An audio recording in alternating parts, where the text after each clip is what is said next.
నమస్కారం అండి. This is hashtag you. 'Trisha', 'Vijay', 'Sangeetha' ఇది తమిళనాడులో నంతున ఒక పెద్ద టాపిక్. నిన్న వీడియో కాల్‌లో అటెండ్ అయిన 'సంగీత' ఆవిడ డైవోర్స్ పిటిషన్‌కి ఫైల్ చేసింది, వెనక్కి తీసేసుకుంది. That means what? ఆవిడ ఇక్కడ 'త్రిషని' ఇబ్బంది పెడదాం అనుకుంటుందా? లేకపోతే 'విజయ్‌ని' ఇబ్బంది పెడదాం అనుకుంటుందా? ఇది ప్రజలకు అర్థం కావాలి. ఒక్కసారి డైవోర్స్ పిటిషన్ వెనక్కి తీసుకున్నంత మాత్రాన ఫోర్స్‌బుల్‌గా ఎళ్లి కాపురం అయితే చేయలేదు. డైవోర్స్ పిటిషన్ కనీసం కంటిన్యూ చేసి డైవోర్స్ సెటిల్మెంట్ కింద ప్రాపర్టీ తీసుకున్న ఎంతో కొంత లాభం ఉండేది. కానీ అది కూడా వద్దు అని చెప్పి పిటిషన్ వెనక్కి తీసుకుని ఈ రోజు ఆవిడ ఏం చేద్దామని, మనం ఒకసారి లా రూల్స్ చూసుకుంటే కనుక ఫోర్సబుల్గా ఆవిడ ఇంటికి వచ్చి అయితే కాపురం చేయలేదు, ఇంటికి కూడా రాలేదు. ఇంజంక్షన్ ఆర్డర్స్ తీసుకుంటారు దాని గురించి. No, she cannot come and stay. ఇది కాకుండా ఆవిడకి ఏమన్నా పోనీ సెటిల్మెంట్ ఆఫ్ ప్రాపర్టీస్ ఇవన్నీ దొరుకుతాయా? అవి దొరకవు.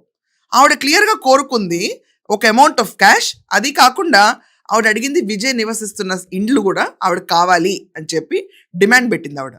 అవన్నీ వెనక్కి వెళ్ళిపోయినట్టే. ఇప్పుడు ఏ సెటిల్మెంట్లోనూ ఏ పోర్షన్ ఆఫ్ ప్రాపర్టీ విజయ్ది ఏది అటాచ్ అవ్వదు, ఏది ఆవిడ తీసుకోలేదు.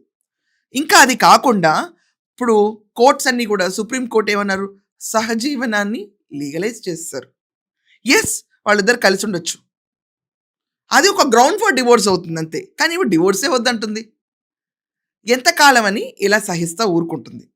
చాలా సంఘటనలు చూస్తాం మనం. సెకండ్ వైఫ్ కింద చాలామంది సెటిల్ అయిపోతారు. మొదటి వైఫ్ ఉండగానే, మ్యారేజ్ ఎగ్జిస్ట్ అవుతుండగానే చాలామంది సెకండ్ వైఫ్స్ కూడా ఉంటారు. For that matter Dharmendra, Hema Malini, దాని తర్వాత బోనీ కపూర్, శ్రీదేవి, ఇవన్నీ చాలా లైవ్ ఎగ్జాంపుల్స్. మనకి స్టాల్ వాట్స్లో మనకు కనిపించే live examples. First wife exist అవుతా ఉండగానే సెకండ్ వైఫ్తో ఉంటారు. For that matter Karunanidhi. ఇప్పుడు సోకాల్డ్ ఉదయనిధికి ఎంతమంది స్టెప్ సిస్టర్స్ ఉన్నారో ఆయనకే తెలుసు, మోర్ దెన్ ఎనీవన్. కరుణానిధి గారి పెళ్ళి ఒక్కరితో జరిగింది. ఆయన భావతరంగాలతో, ఆయనకున్న కెపాసిటీ ఆఫ్ రైటింగ్ స్కిల్స్తో మ్యాచ్ అయ్యి ఇంకొక లేడీతో పుట్టినవాడే కనుమోజీ, అందరికీ తెలిసిన విషయం ఇది. సో రాజకీయంగా మళ్ళీ ఇంకో చూసుకుంటే జయలలిత పేరు కూడా చాలా వరకు ట్యాగ్ అయింది ఎంజీఆర్తో.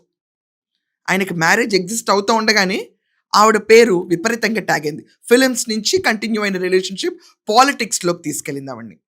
సో ఇదేం కొత్త కాదు, సర్వసాధారణంగా జరుగుతున్న విషయమే. ఇక్కడ మారుతున్న పరిణామం ఏంటంటే, లేటెస్ట్ ట్రెండ్లో ఎంజీఆర్ విజయ్, దాని తర్వాత జయలలిత త్రిష. కానీ విచిత్రం ఏంటంటే, ఎంజీఆర్ ఫస్ట్ వైఫ్ని ఇంట్లోనే ఉంచుకున్నాడు, కానీ ఇక్కడ విజయ్ కనీసం సంగీతాన్ని ఇంట్లో కూడా ఉంచుకోలే.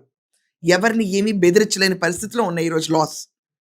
చట్టాలు అంత ఈజీగా ఉన్నాయి, ఏది పడితే అది చేయొచ్చు, సహజీవనం ఉండొచ్చు. సహజీవనానికి పుట్టిన పిల్లలకు కూడా యాన్సిస్ట్రల్ ప్రాపర్టీ రైట్స్ ఇస్తున్నారు కొత్తగా. అండ్ వాళ్ళని దూషించకూడదు. పిల్లలకి ఏంటి, నిజంగానే పిల్లల అమాయకులు, వాళ్ళని దూషించకూడదని క్లియర్ ఇండికేషన్స్ ఇస్తున్నాయి కోర్ట్స్ కూడా. మరి ఏం ఆపుతుంది ఇంకా వెళ్ళి? అండ్ ఇది కాకుండా అప్పుడెందుకు కావాలి, ఇప్పుడెందుకు వద్దు? దీని వెనకమాల ఉంది ఎవరు?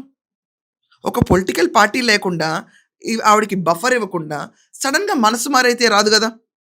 అప్పట్లో కారణం ఎక్స్ట్రా మ్యారిటల్ అఫేర్ ఒక హీరోయిన్తో పెట్టుకున్నాడు అంటే త్రిష అని ఓపెన్గా పేరు బయటకు వచ్చింది.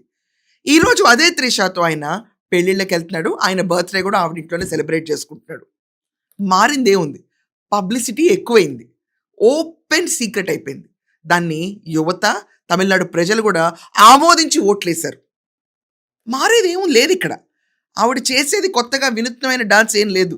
ఒకవేళ ప్రజల ముందుకు వచ్చి బాధ వర్ణాతీతంగా చెప్పినా కూడా, ఏ పొలిటికల్ పార్టీ వాడుకుని చెప్పించినా కూడా, ప్రజలు ఇదంతా మేము విన్నదే కదా, కొత్తగా ఏముందని అడుగుతారు. కొత్తగా చాప్టర్ రాయటానికి విజయ్ అసలు సంగీతతో కలిసే ఉండట్లేదు. ఇంకేం రాయగలుగుతారు, ఏ సెంటిమెంట్ ఇవోక్ చేయగలుగుతారు? నా దృష్టిలో ఇది ఒక పెద్ద ఫూలిష్ మూవ్ చేసింది.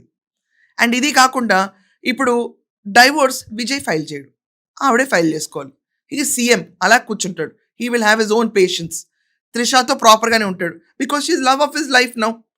విచిత్రం ఏంటంటే, ఒకప్పుడు సంగీతాన్ని కూడా ఇలాగే ప్రేమిస్తే లండన్ నుంచి వాళ్ళ పేరెంట్స్ వ్యతిరేకించి వచ్చి విజయ్ని పెళ్లి చేసుకుంది సంగీత. అప్పుడు ప్రేమే, ఇప్పుడు త్రిషతోనూ ప్రేమే. ఈ మైండ్ సెట్ అనేది ఖచ్చితంగా ఎనలైజ్ చేయాలంటే ప్రతి చోట ప్రేమల వల్ల డిస్టర్బెన్స్. ఒక మనిషి జీవితంలో 2 ప్రేమలు 3 ప్రేమలు కలిగితేనే సభ్య సమాజం అర్థం చేసుకోవడానికి కొంచెం కష్టంగా ఉంటుంది అంతే, అంతకంటే ఏం లేదు. అది పబ్లిక్లో ఎక్స్ప్రెస్ చేస్తే అదొక వైడ్ స్ప్రెడ్ న్యూస్ అవుతుంది. అక్రమ సంబంధం అనే వర్డ్ ఎప్పుడు లేనే లేదండి. It is no more, normalise అయిపోయింది. She's second wife, she's wife, they living together. Normalise అయిపోయింది జనాలకు కూడా. Gen Zs have started accepting it. ఇది బేబీ బూమర్స్‌కి ఒక షాక్ తప్ప, మిలేనియల్స్‌కి, జెన్‌జీస్‌కి, జెన్ ఆల్ఫాకైతే it's nothing to do. So care damn యాటిట్యూడ్‌లోకెళ్ళిపోయారు. సో చెప్పండి, ఒకవేళ ఈవిడ డైవర్స్ పిటిషన్ వెనక్కి తీసుకోవడం వల్ల ఎవరు నష్టపోతారు? ఆవిడ తప్ప. దీని గురించి మీ ఒపీనియన్స్ ఏంటో కొంచెం గట్టిగా రాయండి. Thoughts all for now. Thank you.